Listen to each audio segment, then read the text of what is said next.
was the Clippers game. Now, you can take two avenues when looking at this game and evaluating this game, and those avenues are either the microcosm, which is just looking at the game itself, rather than the sort of slightly bigger picture. If you look at just the game itself, this can be summarized pretty quickly. The Wizards have consistently so far started to show this resiliency that has allowed them to come back from their putrid first quarter starts, or sometimes just a really bad first half, unable to secure rebounds, unable to get any stops, unable to keep the ball in bounds. Running into these issues against an elite team is something that can continually hurt, and when you go against a team like the Clippers, it's not going to help. What also doesn't help is when these same issues are compounded by a team that is shooting absolutely phenomenally from all ranges. When there's a point in time that the team is shooting 58% from three, I think. Or just not missing. And it's not one of those cases where you look and actually they are missing shots. It was just wild percentages all night. And so for the first and second quarter, you have Paul George, duh. You have Kawhi Leonard, other duh. You have those two sort of taking advantage of their skills and gifts to basically make life a torture rack for the Wizards. And on top of that, Nicholas Batum is sort of having his own Boris Diaw renaissance right now in LA, so that's great. But yeah, the Wizards just pretty much got run over by a team that couldn't miss shots, and they didn't help themselves. Now, of course, the third quarter was legendary because for some reason, all of a sudden, the Wizards came back. They were shooting 70% at one point, which is insane. If we would have won this game, I'm sure Garrison Matthews and Mo Wagner could have just shared the game ball because they both just did not give up on this game. Westbrook and Beal did things, but for the most part, it was sort of contained because when the team just is trading buckets back and forth, back and forth, back and forth, it's kind of pointless. Like I said, though in the third quarter they managed to cut it all the way down to 5 at one point, and it was like, are we doing this again? Are we seriously doing this again? Please, I really? Are we doing this again? Am I gonna have to do another recording at 1 in the morning? For some reason, in a sort of twisted way, I will not have to do it. Unfortunately, it's because the Wizards got absolutely stomped on. And there's nothing really to take away from this game beyond that. Because when it hit the fourth, Paul George and Kawhi Leonard came back in and continued to not miss. This entire team wasn't missing. It kind of doesn't matter what player I highlight because even in garbage time, Mfiondu Kabengele was hitting threes. He hit the last three, and it was just like, okay, so they're literally, like, it doesn't even matter how hard you try. Keep that in mind.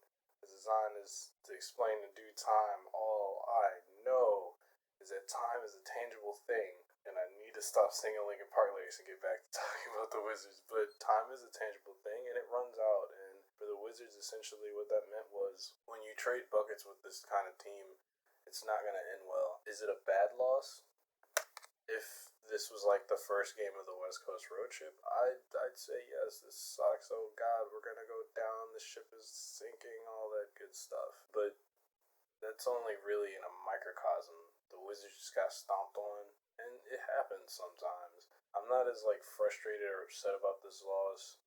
I kept saying, I kept being sort of the deflator of balloons whenever when a lot of people were very euphoric about winning streak for good reason. Just because of the way that these first quarters have started, and that trend has to stop. They have to. Love to see the Wizards sort of do what they did against, which again, very weakened Timberwolves team that is very different now, but coming out strong immediately and not letting up and not having to come back from deficits would make it a bit easier instead of having to use up all this energy to keep trying to come back, which after having an overtime game like a night ago, you're not going to have that same exact They almost did, and then it sputtered out as the Clippers continued to torch the living hell out of the Nets. In a microcosm, Wizards just got blown out, and it really honestly doesn't matter. Like, the stats don't really matter as far as, like, who did what, because this was bound to happen at some point. And also, when a team is literally shooting 58%, yeah, this is a game you just kind of just throw away. They hadn't even if they had come all the way back in third quarter, I just feel like the Clippers would have just ran them over anyway, because they weren't missing. They just cooled off a little bit, which was fun. But yeah, in a macrocosm, this was an astounding success for the Wizards as far as this West Coast road trip goes. I don't think any Wizards fan at the time would be wrong to not look at this team with any confidence, given that most of the wins had been kinda either lucky or not really in a dominant fashion or a convincing fashion beyond like a couple wins. So it was like, okay, and then the comeback against Denver happens, and then they keep winning, and then they keep winning, and then they keep winning. Like, they did it 5 times. So to go 5-1, not in the entire West Coast, but just be on a 5-game winning streak. It's nice in short term. In long term, because of the fact that the Wizards are kind of behind the 8 ball right now as far as trying to make the playoffs, since that seems to be the goal of the team, they're still behind the 8 ball, so they're going to have to immediately come with urgency for like every game. And that is where it will get interesting. That is where I will be curious to see if they can start to maintain that energy they get when they want to be resilient, as opposed to this first quarter blasphemy that, like I said, they were going to run into a team that was just going to not care and keep running them over. So yeah, in a macrocosm, it was nice.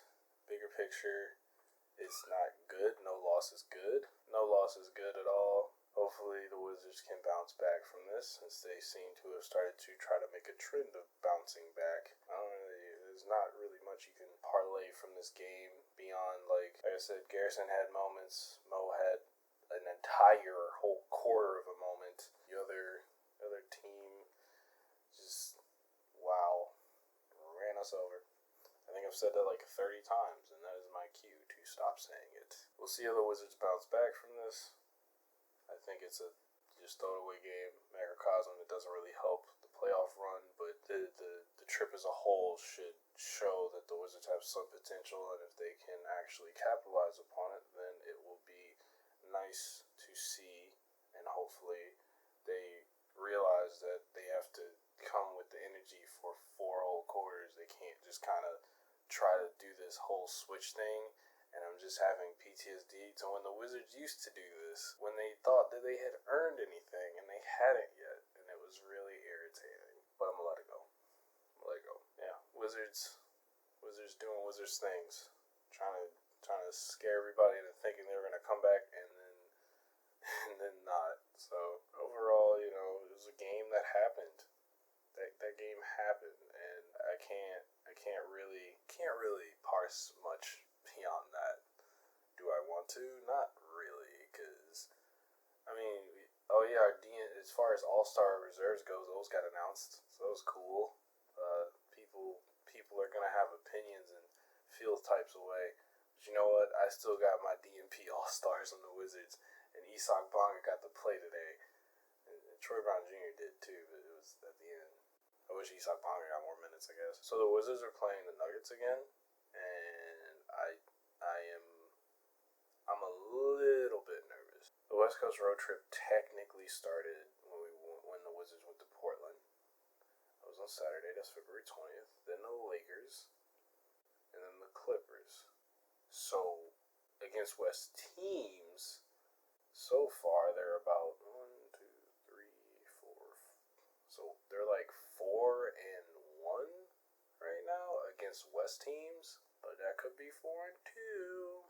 And depending on how the Timberwolves do with the new coach, that'll be an interesting thing too. But anyway, yes, this is we'll see how they do against Nuggets. Well, this guy says, looks like Nuggets are on the menu for Wizards. Wizards cannot handle any boating activities, but maybe, just maybe, they can handle a couple Nuggets. As far as my favorite Nuggets, they're definitely not from Denver. Well, they could be. There's like two ways to make that joke, and I didn't do either. There's a lot of ways to win a game, and the Wizards could do those. WizWatch!